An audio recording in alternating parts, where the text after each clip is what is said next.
Pembahasan kali ini adalah BKN keluarkan aturan terbaru, naik pangkat PNS ASN, melalui chat. PNS naik pangkat, dengan tes chat Computer Assisted Test. Topik penting dalam sosialisasi ini adalah aturan kenaikan pangkat bagi pegawai negeri sipil dengan sistem chat BKN. Topik ini sejalan dengan diterbitkannya Surat Edaran Kepala BKN Nomor 10 Tahun 2024. Badan Kepegawaian Negara, hari Kamis tanggal 4 Juli tahun 2024 menyelenggarakan sosialisasi tentang sistem ujian kenaikan pangkat bagi pegawai negeri sipil. Sosialisasi dilaksanakan secara hibrid atau kombinasi daring dan luring. Penyelenggaraan luring bertempat di Kantor Regional 1 BKN di Yogyakarta. Sedangkan moda daringnya melalui Zoom dan YouTube. Kepala Deputi Bidang Informasi Kepegawaian Suharmen, Eskom, MC, menyampaikan latar belakang dari dikeluarkannya surat edaran. 1. Untuk menjamin objektivitas, efektivitas, efisiensi, dan akuntabilitas.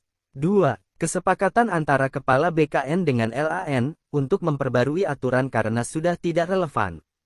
3. Untuk memperlancar dan menyeragamkan pelaksanaannya, perlu pedoman pelaksanaan. 4. Surat edaran yang kenaikan pangkat yang lama, sudah tidak sesuai dengan perkembangan zaman.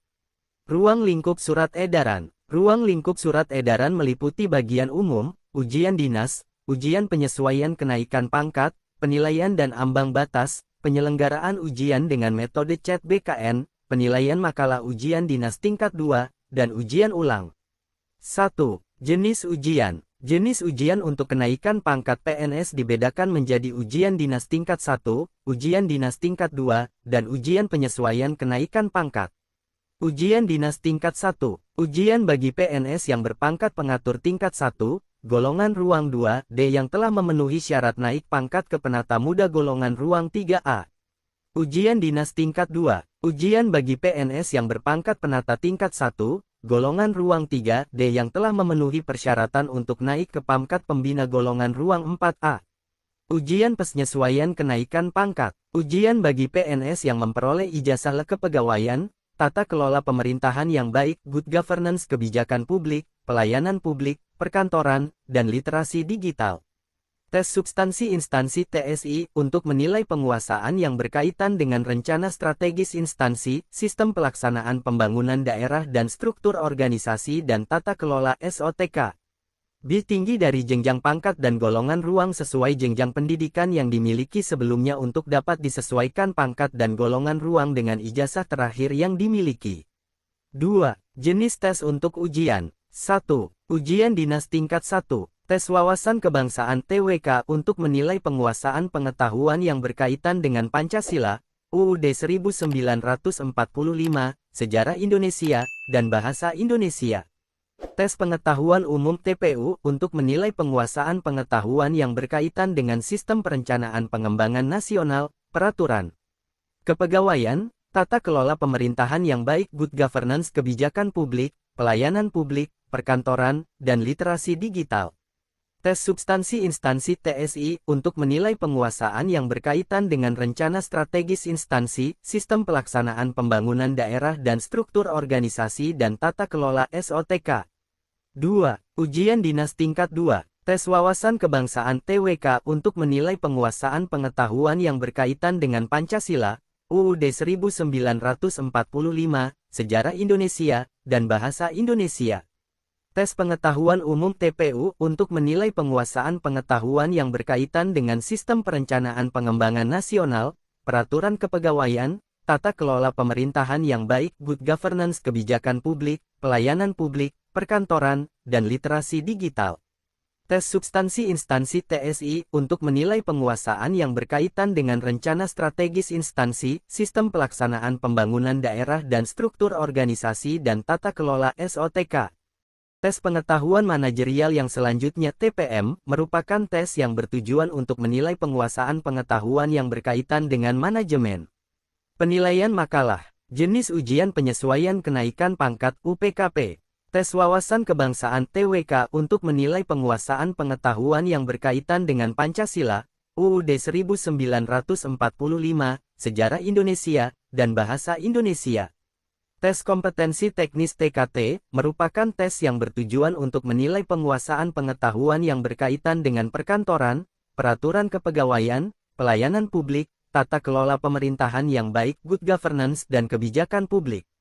Tes substansi instansi TSI untuk menilai penguasaan yang berkaitan dengan rencana strategis instansi, sistem pelaksanaan pembangunan daerah dan struktur organisasi dan tata kelola SOTK.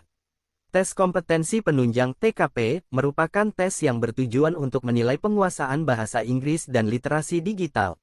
Ujian TKT untuk menilai penguasaan pengetahuan yang berkaitan dengan perkantoran, peraturan kepegawaian dan pelayanan publik diperuntukkan bagi PNS dengan latar belakang pendidikan SMP sederajat dan SMA sederajat. Ujian TKT untuk menilai penguasaan pengetahuan yang berkaitan dengan perkantoran, peraturan kepegawaian, pelayanan publik, tata kelola pemerintahan yang baik, dan kebijakan publik diperuntukkan bagi PNS dengan latar belakang pendidikan diploma 3 sampai dengan strata 3-3. Ujian TKP yang bertujuan untuk menilai penguasaan bahasa Inggris dan literasi digital diperuntukkan bagi PNS dengan latar belakang pendidikan diploma 3 sampai dengan strata 3-3. Lebih dalam BPK, Suharman menjelaskan bahwa ujian CET dianggap sebagai metode yang efektif yang dapat mengakomodasi seluruh pegawai di Indonesia. Mengapa demikian? Karena CET berbasis online, nilai ujian otomatis juga akan keluar setelah selesai dikerjakan. Sebenarnya cara manual juga bisa dilakukan, misalnya ujian dengan kertas. Tetapi cara itu dianggap kurang efektif dan memakan waktu yang terlalu lama.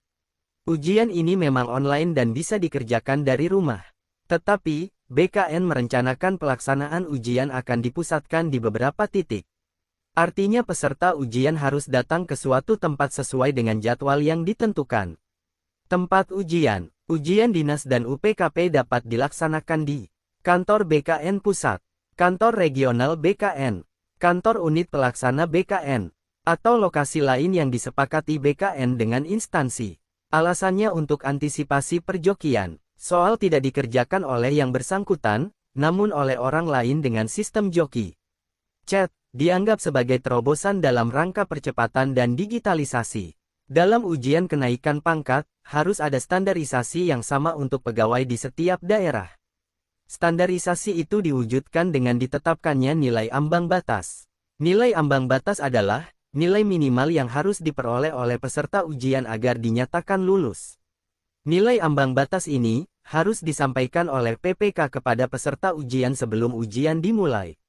Jangan sampai peserta tidak tahu ambang batasnya. Ambang batas ini sama untuk seluruh pegawai di Indonesia. Bagi pegawai yang termasuk kategori peserta ujian dinas tingkat 2, selain mengikuti ujian CET, ada penilaian makalah. Bagi yang nilainya tidak memenuhi ambang batas, maka harus mengikuti ujian ulang. Demikian pembahasan kita mengenai sosialisasi pedoman pelaksanaan ujian dinas dan ujian penyesuaian dengan sistem CET BKN. Semoga bermanfaat dan terima kasih.